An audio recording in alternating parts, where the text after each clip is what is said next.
Welcome to this lecture on Empire and Islam in the West African Sahel. In this lecture, we'll discuss the early history of the West African Sahel. The term Sahel derives from the Arabic word Sahil, which means shore, coast, or borderland. And it's useful to think about the Sahel in this manner as a shore or a coast or a borderland because it was a region that facilitated commercial and cultural exchange between Africa and the wider world. The Sahel witnessed the formation of several well-known, powerful empires between about the 9th and the 16th centuries. The most notable of these were in the West African Sahel, and these were Ghana, Mali, and Songhai. In some respects, geography facilitated the formation of these empires. The Sahel is a geographical transition zone between the Sahara Desert to the north and the savanna and rainforest regions to the south. And because they were located in a geographical transition zone, the inhabitants of the Sahel were well placed to maximize their economic, cultural, and political opportunities. As we'll talk about more in a moment, people living in the West African Sahel used profits from the gold trade to subsidize trade in a variety of less lucrative commodities. Equally important was Islam's religious and cultural influence.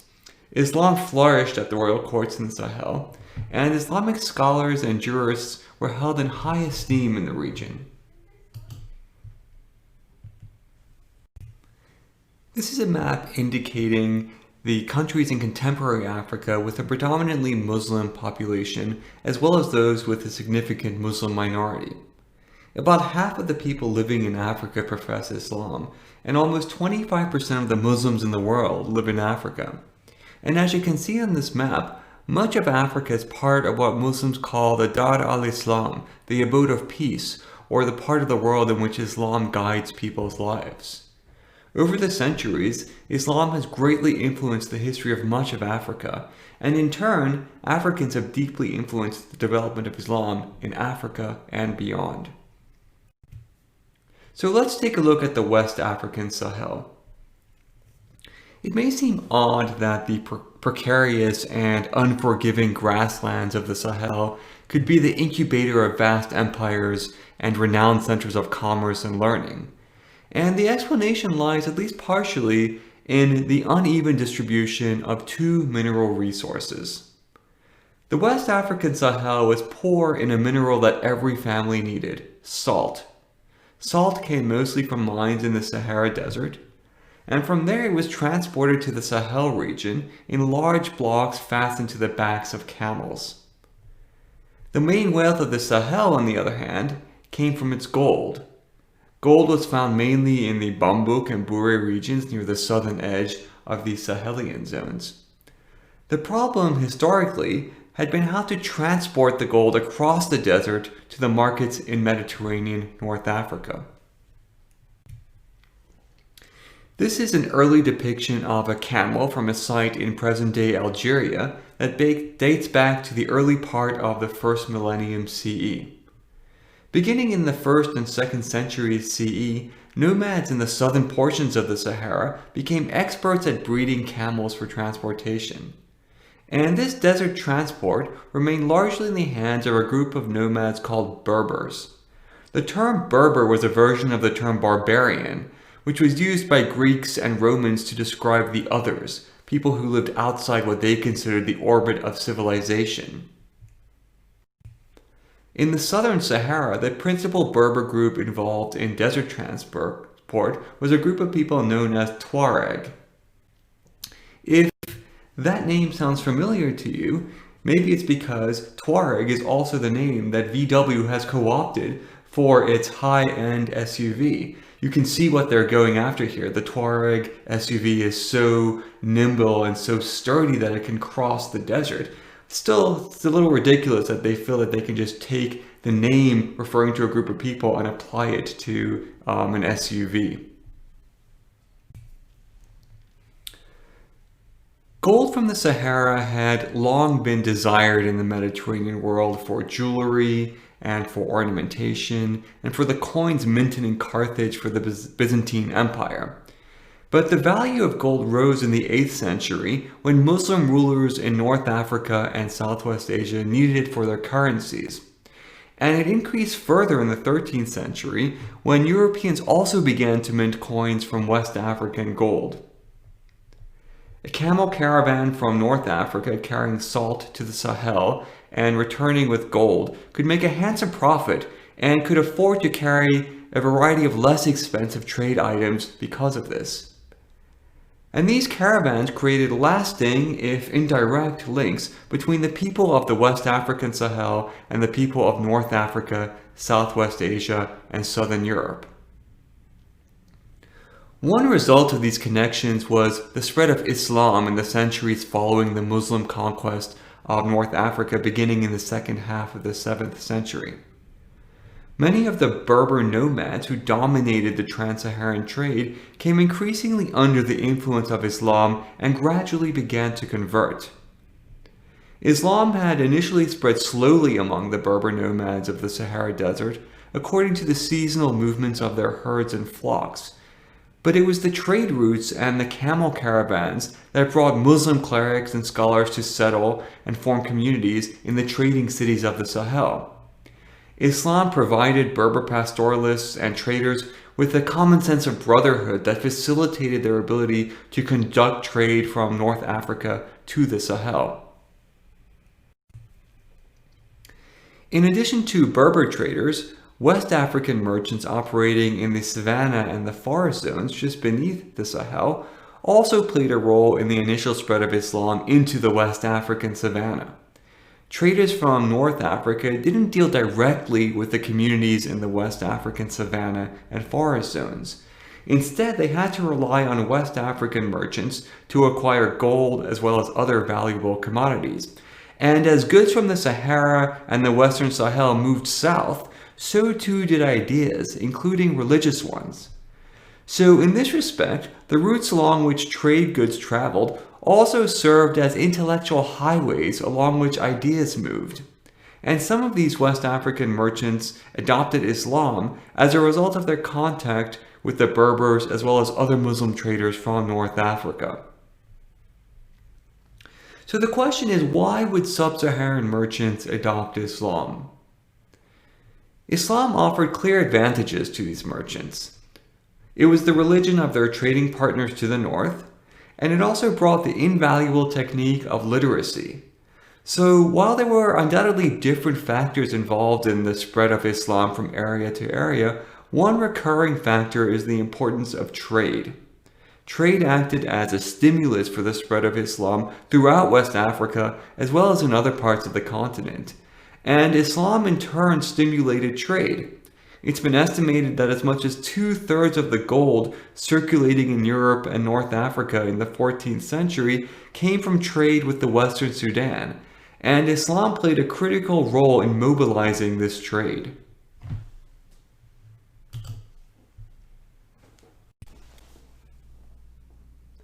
As mentioned earlier, the West African Sahel witnessed the emergence and the expansion of a series of successive empires beginning in about the 9th century.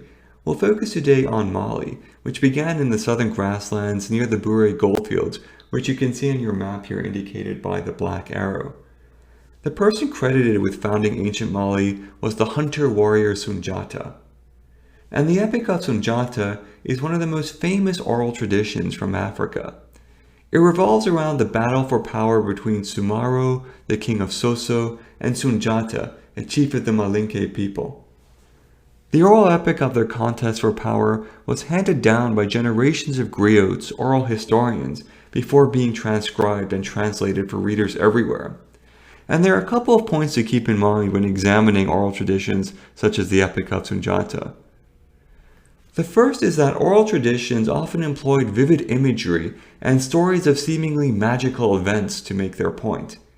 And the second is that oral traditions are often more focused on capturing the meaning of historical events than on recounting what we might think of as factually accurate details. So in the Sundiata epic, we can see the constitutive elements of a theory of empire, and these crystallize in the unfolding of the epic. I'll point out just a few of these elements. One element was the assertion of an expansive central authority that supersedes all other claims to regional sovereignty. This created a series of hierarchical relations to the center. This was a novel concept that was certainly realized by the 14th century. A second component was a close yet fluid relationship between the state and Islam, with Islam tolerating rather than eviscerating ancestral religious practices. So as the region became more Muslim, so too did the portrayal of Sunjata in the epic. Sumarro is portrayed as evil, in part because he relied on witchcraft for his power. Sunjata, on the other hand, is portrayed as good, in part because he embraced Islam, at least when it was appropriate to do so. And in particular, this was when he was in urban settings, which reflected the increasing Islamic atmosphere of the cities of the savannah during the 13th and 14th centuries, when in rural areas or when leading his army, Sunjata was depicted as the hunter king. A third element concerns leadership qualifications that trumpeted prestigious linkages to the central Islamic lands. So it's interesting to note that Sunjata's ancestry was traced back to Bilal, the first muezzin, the Islamic official who calls Muslims to prayer in the mosque. And this is an example of how people began to Islamize their origins.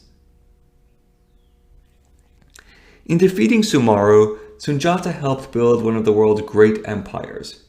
Ancient Mali eventually stretched from the Atlantic coast of Senegambia and extended far eastward along the Niger River to the towns of Timbuktu and Gao.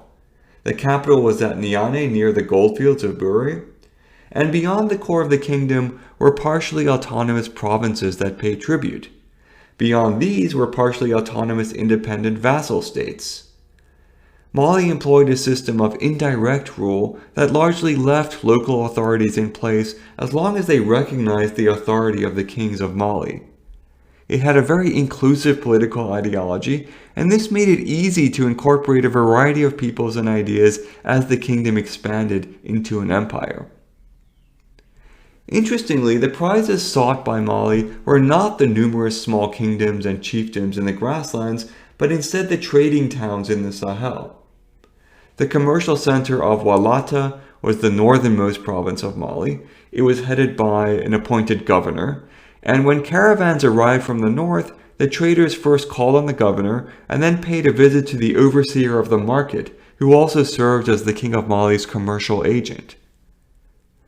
The greatest prize of all was the city of Djenné, and other key prizes were the desert-edge cities of Timbuktu and Gao, which were both located, as you can see on the map here, on the bend of the Niger River. Their locations made these cities vital transport points and transition points between the overland trade routes across the desert and boat traffic along the Niger River. Gao was the easternmost trading town in Mali, and it provided access to the trade route that stretched all the way to Egypt. So the point here is that the wealth of the Mali Empire came more from control of the trade routes via these commercial centers than from direct control of the goldfields. And in fact, the gold areas remained quasi-independent vassal states as long as they paid tribute. And in some cases, gold-producing areas paid no tribute at all as long as they kept supplying gold to itinerant traders. More trade also meant more contact with Muslims in the north. And as the wealth of Mali grew, so too did the influence of Islam. So the rise of Mali in this respect was crucial to the Islamization of the Western Sudan. The West African traders connected to Mali played a really big role in spreading Islam from the urban centers of West Africa to the rural areas. And here we see a connection between trade and Islam, this time to areas further south beyond the reach of North African traders. By the middle of the 14th century, it's clear that the influence of Islam had expanded dramatically. And perhaps no other person better represents this growing Islamic influence than Mansa Musa, who ruled Mali from about 1312 until 1337. Mansa simply means headman or chief, or in this context emperor, and Musa is the Muslim pronunciation of Moses, so Mansa Musa was Emperor Moses. Mansa Musa would transform Mali's profile from a regional to a trans-regional one. And his rise to the Malian throne initiated changes that created a critical platform for Islam's emergence in West Africa. And at their origin lay what is incontrovertibly one of the most important events, if not the signal event, in West African history, the Hajj of Mansa Musa. As many of you know, making the pilgrimage or the Hajj to Mecca is one of the 5 pillars of Islam. And Mansa Musa made the pilgrimage to Mecca from Mali in 1324-1325. This was an undertaking unprecedented in scope. Traveling with a retinue of thousands across some 2,700 miles, its effect was nothing less than scintillating. It left an impression in Europe as well as in Egypt. And the voyage became iconic. It became emblematic of West Africa's wealth and West Africa's potential. It was through the Hajj, the pilgrimage of Mansa Musa, that the Central Islamic lands became much more aware of the wealth and the potential of the broader Muslim world. It's important to recognize that Europe's ideas at this time about Africa were inchoate, they were in formation. And Mansa Musa's Hajj put Europe on notice that a powerful and a rich kingdom lay south of the Sahara. So in bringing Mali to the world, Mansa Musa succeeded in elevating its global stature while attracting both greater global attention and cultural investment. And it is Mali's and by extension West Africa's most illustrious moment. As a result of this feat, Mansa Musa acquired iconic status the world over. And in fact, Mansa Musa continues to serve as an icon in many parts of the African diaspora. Here, for example, is a stamp from Grenada in the Caribbean with Mansa Musa's likeness on it.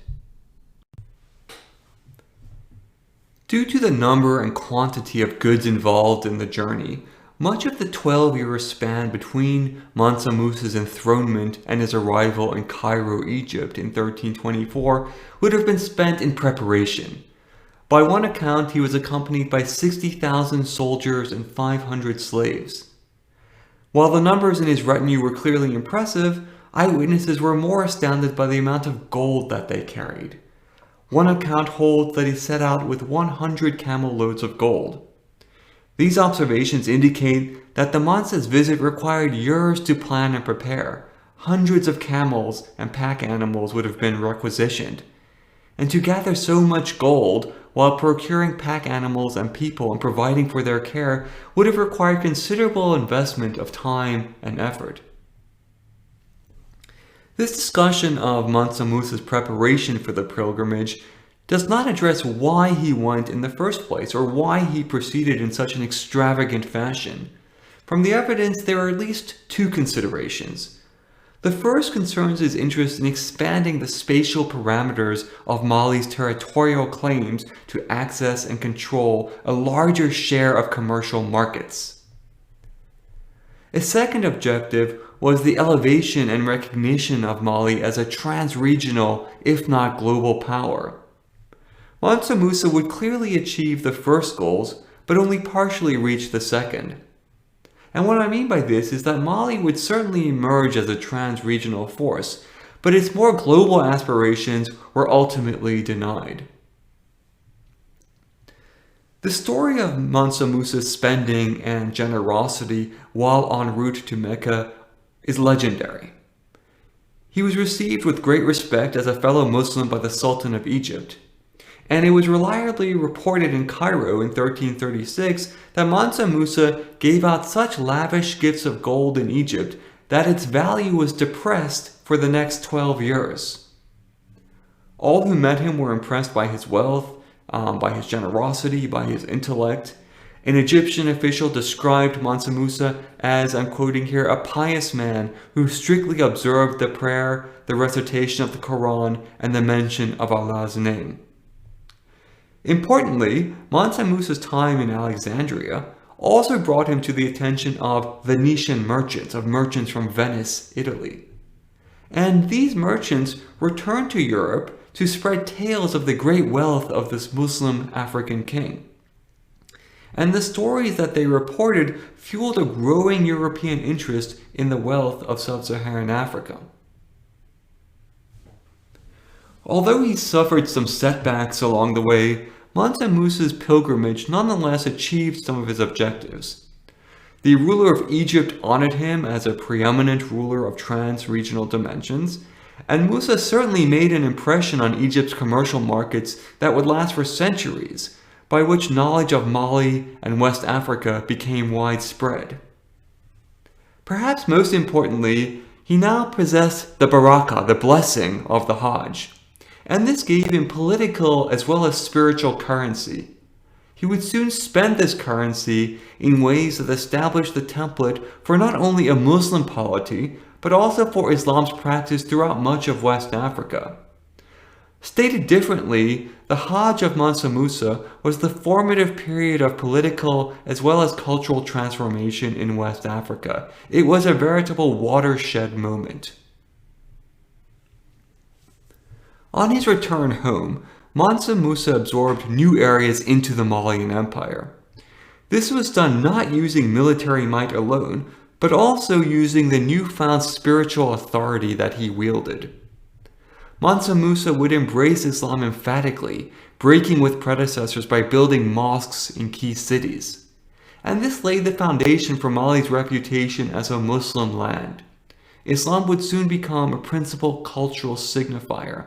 It became a way of articulating and cementing a realm of growing ethnic diversity in which the imperial presence was guided by a very minimalist theory of governance. So when Gao, the city of Gao, acquiesced, for instance, Mansa Musa built a mosque on the outskirts of the town to observe Friday prayers. And in fact, Mansa Musa built mosques in many towns along the way. In Timbuktu, Musa built Djinguereber Mosque, the Great Mosque, and also established a personal residence. The building of these mosques constituted not only a statement of religious sentiment, but also, as importantly, a crucial means by which he justified and maintained power. So Musa's pursuit of Islam was therefore as much a political mobilization as anything else. Far more than war, Islam became the quintessential way of establishing authority over an area. A remarkable period of stability and expansion ensued under the legendary Mansa Musa, and this resulted in West Africa at its pinnacle. Mali was a realm of cities through which flowed rivers of commerce, connecting to Mediterranean and Red Sea worlds in an unprecedented continuity of cosmopolitanism. This dramatic unfolding of West African possibility rested in many respects on the empire's unification of the region's three major river systems, the Niger, the Senegal, and the Gambia. This was unrivaled in scope. And this further facilitated integration into a trans-Saharan trading network of untold value. What has made Mansa Musa even more famous is that he is the one West African ruler during this time that there is a picture of, although we can't really call it a portrait. The fame of Mali in the 14th century spread so wide that it began to get particular attention in the maps that European geographers were producing at the time. This map, known as the Catalan Atlas, was produced in 1375. It's credited to the workshop of Abraham Creques, a Jewish master map maker of Majorca. The map lavishly illustrates all of the known and imagined regions of Afro-Eurasia that were part of the worldview of certain educated late 14th century Europeans. It depicts the West African trading empire of Mali and its fabled monarch Mansa Musa. The mapmaker wrote the following about Mali and its emperor. This black lord is called Musa Meli and is the sovereign of the land of the Negroes of Guinevere. This king is the richest and noblest of all these lands due to the abundance of gold that is extracted from his lands. And to represent the emperor's wealth and the amount of gold that flowed north out of Mali, the mapmaker portrayed Mansa Musa seated on a throne, wearing a gold crown embossed in gold leaf, and offering a golden nugget to a Tuareg merchant who approaches riding on a simple humped camel. Flanking the throne are two of the most prosperous and important cities of his empire and the entire Western Sudan, Timbuktu and Gao. By the time this map was produced in 1375, Mali was widely recognized as an integral part of the Muslim world, and Mansa Musa was viewed as a devout and pious Muslim. He brought Islamic clerics and scholars back to Mali with him. He built mosques and minarets and instituted public prayers in the Mali capital. He and his successors celebrated Islamic holidays. But the pageantry of the celebrations included modern-day ceremonial elements and lavish praise for the king, trying to satisfy both his Muslim constituents and those who favored local ceremonies. Islamic law, on the other hand, was often ignored. So rather than create a synthesis of Islam and local religious practices, the kings of Mali were content to allow them to exist side by side, occasionally intermingling at the royal court. Islam was practiced by government officials and traders, but it remained largely a religion of urban centers. Rural villages and towns throughout the empire continued, on the other hand, to follow other practices. Nonetheless, it was Islam, far more than war, that became the quintessential implement of sovereignty and control.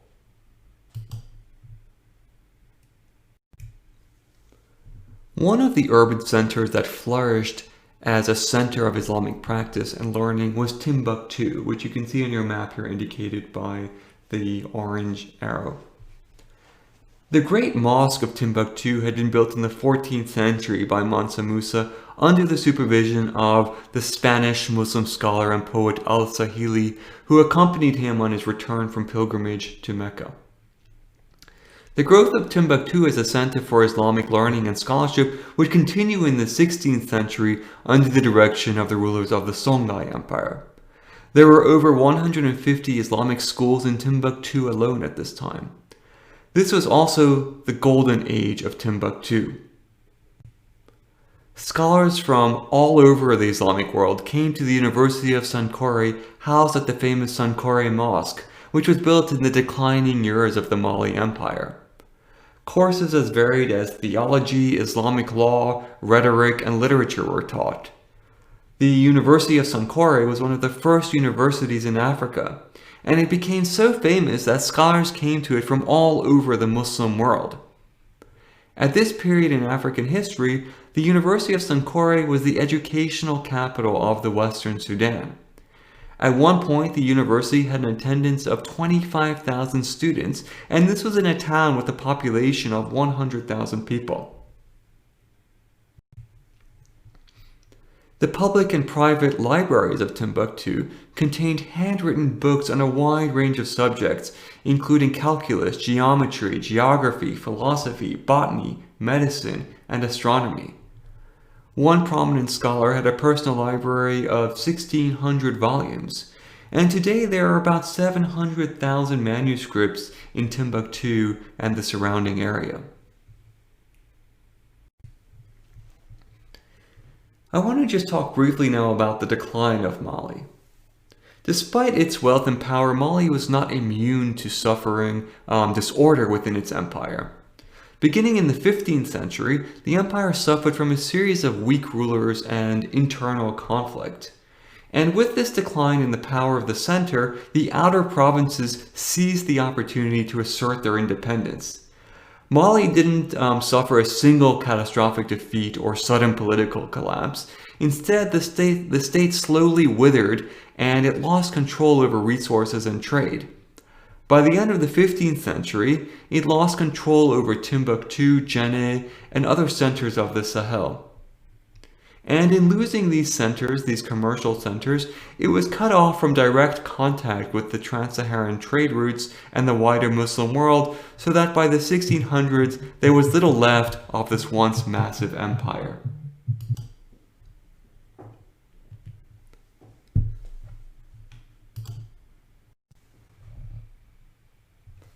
I want to conclude here by offering two sets of comments, one on Islam in West Africa and the other on the Mali Empire. So first on the spread of Islam in West Africa. The first point I want to make is that Islam's gains came as pockets of adherence. In other words, there was not a broad expansion of Islam across the countryside during this period. The peasants, the vast majority of people in the region, clung to older religious practices and to the spirits attached to lineages and places. Islam during this period was the religion of court and commerce. Many rulers were at least formally Muslim, but they ruled over a population that was not.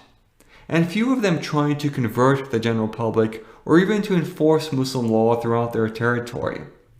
And it wasn't until the 18th and the 19th centuries when we witnessed a series of Islamic revivals organized by rural and pastoralist populations that Islam begins to spread on a wide scale in rural West Africa. Now to just a couple of comments about the Mali Empire itself. As we discussed earlier, the empire was cobbled together out of pre-existing kingdoms and chiefdoms.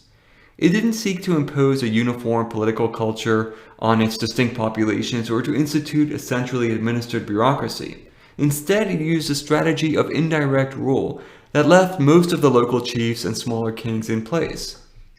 As long as it controlled the trade routes and the trading towns, the empire prospered.